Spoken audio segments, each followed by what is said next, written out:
My worker complained about the lazy owner for 45 minutes, not knowing I was the owner he talked about.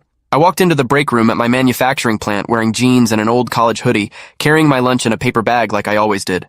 The place was buzzing with the usual midday crowd, workers grabbing quick meals before heading back to their stations.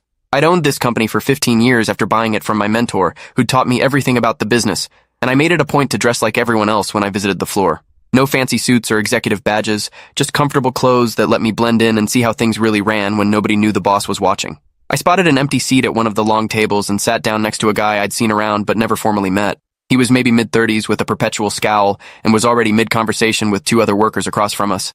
I nodded hello and started unwrapping my sandwich while they continued talking about last night's game. The conversation was normal enough until the guy next to me, whose name tag read Dennis, suddenly shifted topics and started complaining about management. Dennis launched into a rant about how the owner never showed his face on the floor and probably sat in his office counting money all day while real workers busted their backs.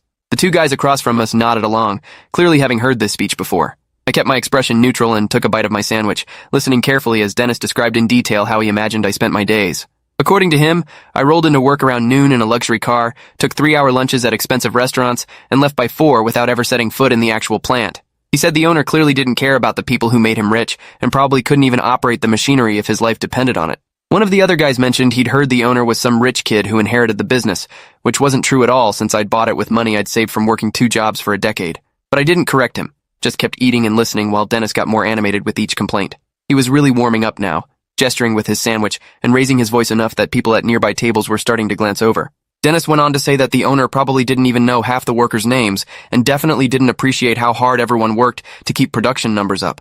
He complained about the lack of raises this year, which stung because we'd actually given modest increases to 70% of the staff based on performance reviews. I knew not everyone got raises because not everyone deserved them, but apparently Dennis felt entitled to more money regardless of his contribution. He started listing all the ways he thought the owner was incompetent, including the recent decision to upgrade our quality control systems, which Dennis called a waste of money that could have gone to worker bonuses. I happened to know that quality control upgrade had already caught 3 major defects that would have cost us a huge client contract, but Dennis clearly didn't have that information. His buddy across the table asked if Dennis had ever actually seen the owner, and Dennis snorted and said he wouldn't recognize him if he walked right past him in the hallway. The irony wasn't lost on me as I sat there 6 inches from his elbow, drinking my water and letting him continue. The rant continued for another 10 minutes as Dennis described how he'd been working at the plant for 8 months and had never once received recognition for his contributions. He said he worked harder than anyone else on his line and that the owner probably didn't even know his name or care about his excellent attendance record. I made a mental note to check Dennis's file later because I had a feeling his version of events might not match reality. One of the other workers tried to change the subject, but Dennis was on a roll now, complaining about the break room coffee being cheap and the parking lot needing repaving